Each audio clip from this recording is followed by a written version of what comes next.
The Bay of Pigs. An ignominious clashing of opposing forces. A rebellion perpetrated by Cuban exiles. Planned and financed by the American government. A rebellion so poorly executed, so one-sided, it is considered a complete disaster. So heinous was this effort, such an affront to the eyes, that America wished to never be reminded of these dark days.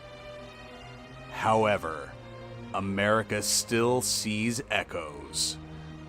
It's the Tecmo Rando Bowl Bay of Pigs, Green Bay 2-5 versus Tampa Bay 1-6.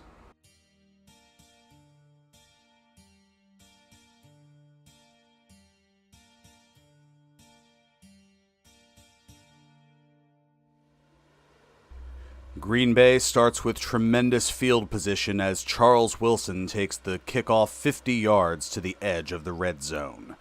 After 3 plays for a loss of 2 yards, the 39-yard field goal attempt from Chris Jackie gets jacked to the left and off the upright. Ominous. Tampa Bay takes advantage by losing 4 yards in 3 plays and being forced to punt. The Packers show a sign of brilliance with a 35-yard pass to Sterling Sharp. The sign apparently said "Do not enter" as the team went in reverse, literally and figuratively. On 3rd and 18, Jim Scow attempts to sack Mikowski and forces the ball loose for a fumble. The Bucs recover. On the ensuing play, backup Jeff Carlson heaves an ambitious pass intended for Bruce Hill, but was picked up by strong safety Mark Murphy for the interception, and continuing the turnover inception.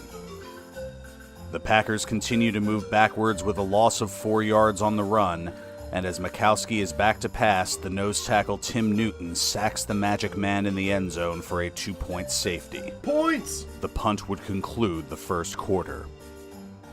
Tampa would tick the first 2 minutes off the second quarter, ploddingly advancing 20 yards. The 50-yard field goal attempt would be blocked. Of course it was. The Packers would take over, losing 19 yards on a pair of sacks and a blown-up reverse. Following the punt, the Bucs would rely on Bruce Perkins for positive yardage, getting 3 runs for a combined 41 yards. The offense would stall there, and Tampa would punt to close out the first half.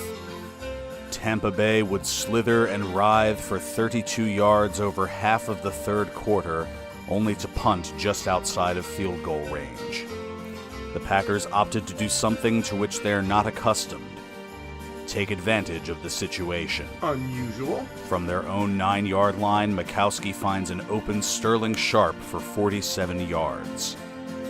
As the third quarter ticks down, Green Bay creeps into field goal range and hits a 46-yard field goal with 1 second left. The ensuing kick to Danny Peebles ended up in injury. As the fourth quarter began, Carlson completed a catastrophic calculation cut off and caught by competitor Chuck Cecil.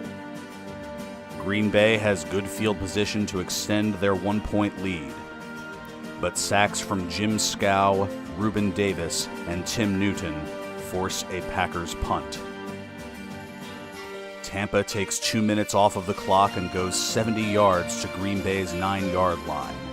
A field goal would give the Bucs the lead, but Carlson hurls to Hall, however Holmes hauls the hasty heave. But why? Green Bay goes 3 and out, punts to the Bucs, who have time for 1 play with 1 second left, and throws to Carrier in double coverage, and it falls incomplete.